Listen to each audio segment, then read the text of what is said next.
One thing I should have brought up, I was planning on bringing it up at the beginning of the show, but I didn't. But the just here recently, we've had a lot of mass shootings um, in the U.S. There was one in particular here in Texas that was um, really sad there in Uvalde. Um, and so, just for you who don't know, I'm sure most of people know about this that happened. And you guys correct me if I'm wrong. I know there was, I believe, 19 or 20 elementary school age children that were shot by a gunman. There was also, I believe, a teacher or multiple teachers shot by this gunman as well. Um, he had, AR-15 style rifle. There was reports that cops were there and didn't go in right away. And maybe could have saved more lives. So we definitely want to be praying for those families and just any of the families who experienced mass shootings here recently. We know this year, I think already we've had like, I think you guys, I think it's like 245 mass shootings so far this year. And I think throughout the whole year last year was a total of like 600 mass shootings. So I think the rate or the pace that we're at right now is supposed to, there's talk, and I know some people on some of the news stations have been talking about there's supposed to be an increase up until the election in November. That's what they're projecting, an increase in mass shootings, which is kind of scary when you think about it. It is. These are just at random places. I mean, you're thinking about, I mean, grocery stores, a place where you're shopping and not you just relax. You're not even thinking about someone coming in and doing something like this. So I think the last time we had a show, we did talk about the mass shooting there in Buffalo, which we know um, that was racially motivated and driven by hatred because it was against it was in a black community and multiple black people were shot there. And so just with what's been going on and what happened this past weekend, do you have any information about just some of these shootings that we may not have brought up yet? I can tell you. Well, I know there's a lot of different information about the Uvalde shooting. There's people who, a lot of different information has been given. I remember I was watching one of the sheriffs that was in the town. He was giving he was talking to a TV station, and he was giving details about it. So, and I'm not sure if he was supposed to say some of the stuff he said, because what he said was different from what other people said. So apparently, after the young man shot his grandma, he fled the house, and she didn't die right away. She came out the house, and I don't know if she was like screaming or whatever. She came out the house, and one of the neighbors saw her, and they called the police. And so when they called the police, they had the description of him and the vehicle he was in. So when he wrecked the vehicle, he drove through a police barricade. So that was the first interaction with police, was when he drove through the barricade and had a shootout with them. Then he hadn't even got to the school yet. And so, like I said, I don't know if this officer or this sheriff, I believe he looked like he was the sheriff. I don't know if he was supposed to share that information or not, but he said it on that day, and I was watching it. And so, yeah, he had went through a barricade. That's why his truck was wrecked, because he went through that barricade and had a shootout with them. Now, I'm guessing he fled on foot with his truck being wrecked, and to get to the school. And of course, everybody knows that he was able to get into one of the doors in the school. I guess a teacher that had went out and came back in, and so somebody had made the assumption that the teacher must have been in on it because he knew exactly what door to go in. No, I think what he just did was went and checked doors and found the door that was open and got in there. Then the other thing was, once he got into school, and he had barricaded himself in that classroom with that teacher and those students, and he's shooting, and the police who arrive on the scene do nothing. They are afraid to go inside. Police protocol says when there is a active shooter situation, you are to go in and eliminate the threat. They did not do that. They stayed outside while there are shots being fired.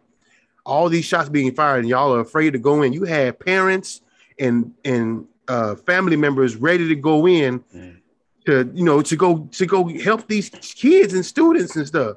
But the police wouldn't allow those people to go in, and they were like, and they're confused and upset and angry. Why aren't y'all going in? Why aren't y'all going in? Because I'll flip that and give you another example. What if a firefighter and a fireman a house was on fire and there was people in there burning and needed to be rescued and they refused to go in? How would they look? That is the job that you chose. That is the career that you chose. You took an oath. You were supposed to protect and serve, and you refused to go in. I don't know if that was an order given. If that was an order given, he should be fired. Everybody everybody was a part of that should be fired. And I know, and one person said that even they should be fired and charges brought up on them. I don't know if it should go to that extreme. If they did it, I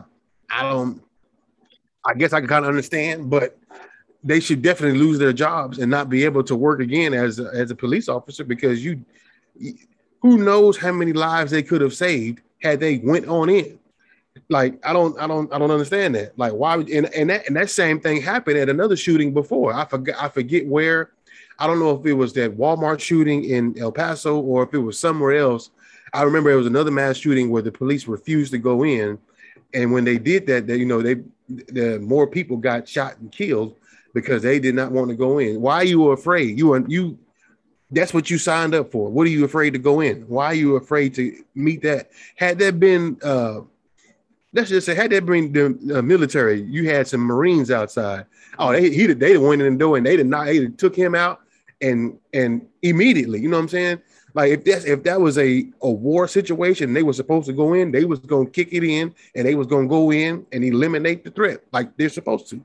But it was unfortunate the police and sheriffs and all law enforcement in Uvalde, Texas, let those families, those teachers, and those students down that day. In my personal opinion, they got let down that day. I think that was El Paso you were referring to. Where they refused to go in, I think. Yeah, I believe. I think that sounds familiar. I think it was El Paso. There's been so many shootings here in Texas. Right. And that's the failure of the governor. Refusing to do anything about gun. Someone smart said to me that they should frame it as gun responsibility and not gun control. And this was before Matthew McConaughey came with this yesterday, by the way, because he said gun response. Somebody told me about this, put me on game about this a few weeks ago, maybe a couple months ago. They said gun responsibility. It sounds better than gun control. But because when you say gun control, people think, oh, you're going to take my guns away. Right. No, that's not it. You can't really argue with gun responsibility, right? Right. So there's been at least 3 mass shootings in the past 4 years. And then there's been more than that, like in the past 8 years, and all he's done is roll back, measures for guns. And I'm okay with owning a gun. I own one. I mean, so that's okay. I mean, we're in Texas, it's okay to have a gun, but you need to be responsible about it. I don't think anyone needs an AR-15 for any reason. Here, and I'll give you my opinion about that. If you have one, that's fine, but I think the age should be raised to 21, 25 to be able to own a tactical rifle, because you at 18, like, and I know the reason why they allow people to purchase a rifle, a firearm, a long gun, is what the specific name for it is, because when you sign up for the military, when you first get in there, that's what they hand you is a rifle. Now, when you're going hunting, you don't use a tactical rifle. You use a bolt action rifle, or use a shotgun. If you're bird hunting, if you're hunting deer, you're going to use a bolt action rifle, which means when you shoot it, you have to pull it. pull it, and it takes more than one motion to reload that gun. Versus a tactical rifle, you can have a 30-round magazine and you can just keep pulling the trigger until you're out. That's 30 rounds. You're not going to use that, for hunting. What a tactical rifle is for target practice and for people to have fun with. And then if you're in the military, you're using it for war purposes, or whatever reasons that is. But you're not hunting with a tactical rifle. So that gun, I believe you should raise the age to a different age other than 18. And like in these last two, these guys they legally bought these rifles. And I think both of them were under the age of 21. At 18 too. The here in Texas would just turn 18. I think the guy in Buffalo did too. They just 18 legally bought these, and then the man that in Tulsa, he was way over 18, but he bought the rifle the same day he went to the hospital. And that's why I think there should be a waiting period. People make these rash decisions. If there was like a 3-day period, maybe this wouldn't have happened. He would have had a few days to cool down and maybe think about what he was going to go do or something. And he would have chilled out and not done what he did. They would have saw what was on his record. Be a waiting period on this, and this is just responsible, and see that. And the thing is, when you go buy because I worked in the pawn shop for several years, and when people come in to purchase a firearm, you have to fill out a background check. We have to submit it, and it goes to the ATF, who does the background check, and they're the ones who make the decision to proceed or not proceed. Now, depending on when you buy it, what time of day you buy it, sometimes you can get a quick response. Sometimes you might have to wait a week before you get a response. It's really all up to them. And so like I say, it's sometimes, and that's why I think getting a gun license should almost be mandatory, because when you get a gun license, you have to go through class, you have to go through training, and you get a background check when they do that as well. And so, man, I remember one time while I was working, we had a guy come in, and he was adamant about buying a gun. And it was late in the evening, and we told him, I said, well, we can start your process, but we're not going to process it because it could take a while. It could take 30 minutes, up to 30 minutes or an hour before we get a response. And our store was about to close. And this was this man's exact words. He was like, well, I want to buy a gun now. I said, well, I'm sorry. I said, we can get your information. We can start your process, but we're not going to finish your process. You have to come back tomorrow. His response to that was, well, I'm not going to need it tomorrow. Well, you don't need to buy no gun today, sir. I'm glad that we did not process that, because you talking about I'm not going to need it tomorrow. Possibly need it for tonight. What is so urgent tonight that you need this gun for? Exactly. And so I'm like, that with y'all due diligence, y'all probably help keep another save somebody's life. Incident that could have happened that night. And then you would have heard about it in the news that morning. You're going like, that food just in my stuff. And then to see that, and then you would have gone, oh man. So exactly. His life was spared. Thank goodness. Right. Mm-hmm. Right. And so I'm like, and so I think it's good to have, gun classes and gun courses and people, getting certification and getting their license, for having a weapon, because I would feel better if I'm out in public, because, the law now that I don't like, and a lot of people don't like, and I know law enforcement really don't like it, is the fact that you can carry your weapon on your person and not have to have a license. Because I when the pandemic first started, when I was working at the pawn shop, I could not tell you how many people were coming in to buy guns, just because, and people who had no idea, knew nothing about firearms, absolutely nothing. They coming in, what do I need to buy? What kind of bullets do I need? What do you suggest? They have no. How do you work this? Like, what? Like, why are you buying this again? Like, because fear. They were afraid. People were afraid of, when the pandemic first started, people was like robbing people for toilet paper and stuff like that, like crazy. And so people were in. Exactly. Like, they were afraid, so they were going to buy guns all over the place. That's why gun supplies and guns were so scarce, because people were buying them up. Like you had to, like the waiting list to, if you didn't have a gun license, man, you had to wait a while before you got a response on what you were going to do, because of it was so many people buying guns. Like it was crazy. Like I had never seen that before. I didn't know that. That's nuts. It is. People who had no idea about guns, firearms, whatever, they were coming in trying to buy them. No idea. They knew nothing. I almost want to go up to Greg Adams and tell him give me my money back, because I went through the right due diligence to get my gun license before I went and bought. Because it seemed like right after I got my gun license and stuff and went through the classes and all that, that's when the laws changed. Because I think that happened like a month after that. And I was mad for it, because I think all that together was almost $200 and some just to get all that. Yeah. And I was like, I done went through all this and you didn't change the laws. I didn't have to do that. But for me as a black man, I'm glad I did that. I'm glad you got it, because, their rules aren't meant for us, Exactly. So right. I'm glad I got my license. And I can't remember whose show I was listening to. He said he went to the store to go get some allergy tablets. And it was a 2-pack. I guess they were very potent allergy pills. He said they were only 2-pack. He said, well, give me another one. I want 4 of them.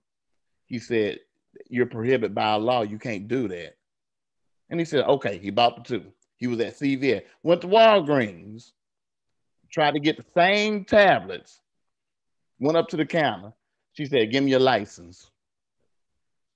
Not even 10 minutes from going from CVS to Walgreens, they was already in the system, because you can't, how it is, you couldn't, with all them kids that were buying Sudafed and stuff in bulks, and they was using them for drugs. And then what happened?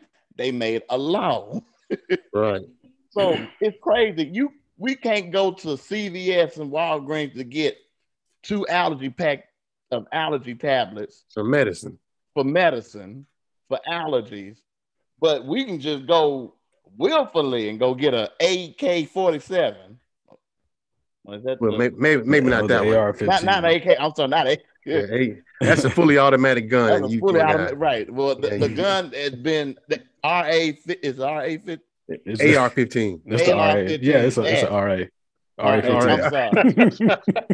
I was thinking of James Bond with the AK-47. It's RA. But, and that's not. Y'all see my point, though, right? Right. We can't go to the store to go get medicine. Only a certain amount you can get at one time. You can't even go to the store down the street. And then when you give them their license, they are to say, you can't get it. You already bought this. We see you went and bought this at CVS 10 minutes ago. But we can go to the store and go get a gun here, go get a gun there, go get as many bullets as we need. We good to go. This is a scary time we in, y'all. Yeah, definitely. Very scary. And some of these laws don't make it any easier. Some, like Mildred was saying, I do think background checks would help. And if there was some type of system, some unified system where we could input someone right away to know, right. And I think, hey, this person doesn't need or buy. Yeah, go ahead, man. No. Well, with that background check, I think they need to start implementing psychological tests as well. With that, because background check just does your criminal history and stuff like that. So if you don't have no criminal history, but you crazy, you can still get a gun.